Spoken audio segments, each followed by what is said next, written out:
pirmininkė. Iš tikrųjų, labai ačiū už pristatymą, labai įdomus ir turiningas ir jaučiasi, kad tikrai esat geri žinovai iš tos ryties. Aš esu iš Lietuvos šalies, kur tiek kooperacijos lygis, tiek gamintojų organizacijos lygis yra labai žemas, nors iki revoliucijos, iki 90 metų sovietmečių buvo priverstinė kooperacija ir dalis žmonių dar atsimena tuos laikus ir savotiškai žiūri kaip į neigiamą dalyką. Tai toks psichologinis barjeras, aišku, jaunesni žmonės jau kitokie. Norėčiau paklausti keletą klausimų. Tai pradėsiu nuo klausimo, kurį paminėjo trečias pranešėjas.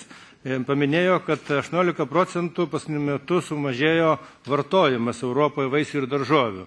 Gal galėtumėte įvardinti kelias pagrindinės priežastis, kodėl toks didelis sumažėjimas ir kas tą lėmė. Tada norėčiau paklausti pirmo pranešėjo, kai jūs kalbėjote apie, sakykime, kooperacijas, gamintojų organizacijas, koks jūsų manimų, iki kokio lygio geriausia kooperuotis? Ar tik tai iki apimčių didinimo pardavimui, ar pirminiam perdirbimui, ar ir galutiniam perdirbimui, kad galima būtų gauti visą pelną visoje grandiniai ir paskui tarpusavį pasidalinti.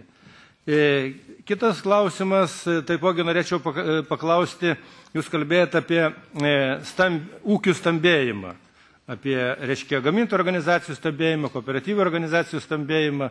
Gal jūs turite duomenų, kurioje srityje vyksta didesnis stambėjimas? Ar šalyse, kur aukštesnis kooperacijos lygis, ar šalyse, kur žemesnis kooperacijos lygis? Tada mes matytumėm, reiškia, tendencijas, į kurią pusę eina.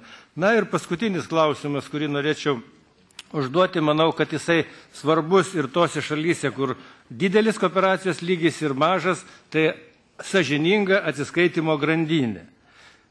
Gal galėtumėt pasakyti savo nuomonę, kaip jūs galvojat, reiškia, ar būtų teisinga, kad būtų privalomas reglamentas Europoje dėl sąžiningo atsiskaitimo tarp prekybininko, perdirbėjo ir gamintojo. Tai ačiū už klausimą, už nuomonę.